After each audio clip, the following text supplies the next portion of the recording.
Are you training twice a week? Are you not finding the gains that you think that you deserve?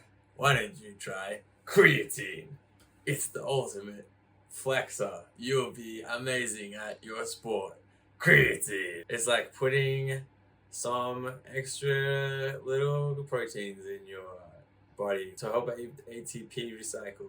Have the attention of everyone that has pre-workout in their cupboard that they use, or everybody that searches what's the best pre-workout to take and looks at like supplement guides on Lifehacker, and or everyone that doesn't have a supplement but is thinking of getting a supplement to improve their sports performance. You know who you are. Maybe you're not a professional athlete. You're just somebody that's works out. You know, that's fine. Maybe you're not Sam Kerr. You're just Greg. We all know that caffeine helps improve your sports performance. That's why a lot of us have caffeine.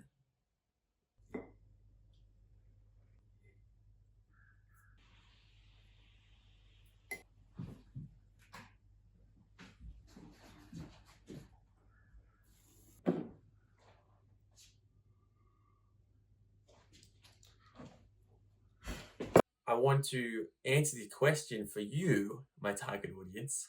Does creatine supplementation improve sports performance? Yes. So that's it. That's the end of the video. Basically, creatine is in your body already. You've got around just over 100 grams of it in your muscles, and it has phosphate on it. And you also have this thing called ATP.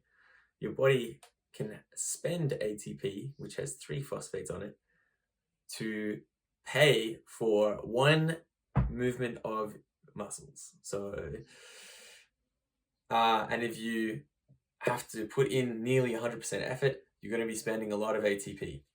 And then that ATP goes into ADP, which only has 2 phosphates. Now, phosphocreatine can come along and recycle that ADP and turn it back into ATP really quickly, which is really great for when you're putting in 100% energy and then you run out of you run out of steam. So you quickly get that phosphate from the phosphocreatine, then you've got more ATP to play with. You keep going at 100%, but all of that runs out very quickly. So you've only got the effects of creatine do work, but only for high intensity stuff and for about 10 seconds, you know, ideally less than that, and then the effects start to drop off. Okay, so in this one study, for example, by Bangsbo and friends, 8 people did leg extensions, and what they found was, compared to resting, we had less ATP and a lot less phosphocreatine in the working muscles that were working during high intensity exercise, which requires more oxygen than is available. So that means that we know that we're turning creatine into ATP. Phosphocreatine can donate phosphate to ADP and turn it into ATP, which is great. And then once you run out of phosphocreatine, your body has to use this whole big long cycle to turn ADP back into ATP using oxygen. And that's no good when you're sprinting at a rate which requires your muscles to work twice as fast as they can use oxygen to turn ADP back into ATP. So this is situations like when you're sprinting or trying to lift a few hundred kilos, or whatever, maybe 10 kilos, if you are not very strong. In another example by Serion and friends, on volleyballers, it looks like volleyballers can jump higher for longer if they've supplemented with creatine. But they also point out that some people who take creatine get diarrhea. So maybe you should have this warning on your pre-workout. Basically, after looking at all of the papers on creatine, Terjung and friends conclude that there's a significant increase in performance, but it's very tiny. So what does that mean? It means don't expect anything like this to happen.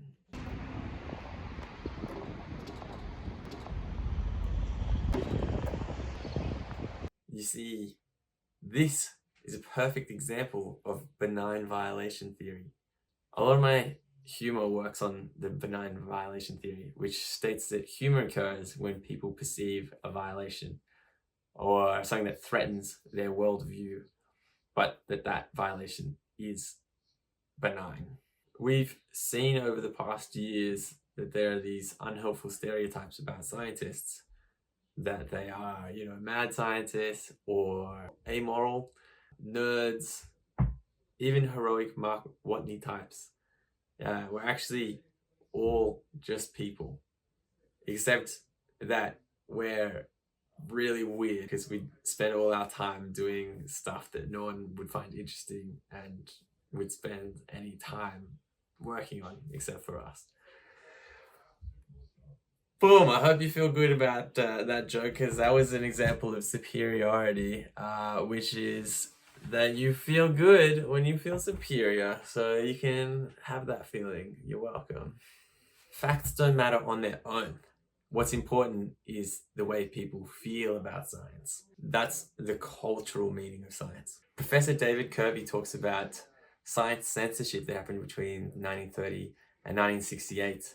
And censors knew how important science was, and they knew that people would believe films that had science in them. And so they would change the narrative of those science films to fit with the narrative that they wanted. So that's just an example of how important it is to shape the narrative about science. We've got a lot of fear about science, a lot of the way that we deal with science in popular fiction, in sci-fi, like Ex Machina or Terminator or Westworld. There's a lot of anxiety about robots and what the future might be there. This is a bit of a tangent, but sometimes satire can help us deal with anxiety.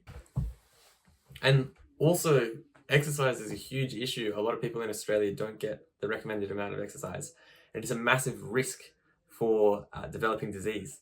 So maybe this video will encourage people who really aren't active enough. You should be getting 2.5 hours of exercise a week, according to the Australian guidelines, which is easy. If you ride for 15 minutes to work every day, you ride your bike, then you get 2.5 hours. If you do that 5 times a week, there and back. So why the hell would you try and make science funny? Science isn't funny. You talk about science, everyone's like, oh, okay, here we go. Here's something that's you're not allowed to laugh at for the next half an hour. Science.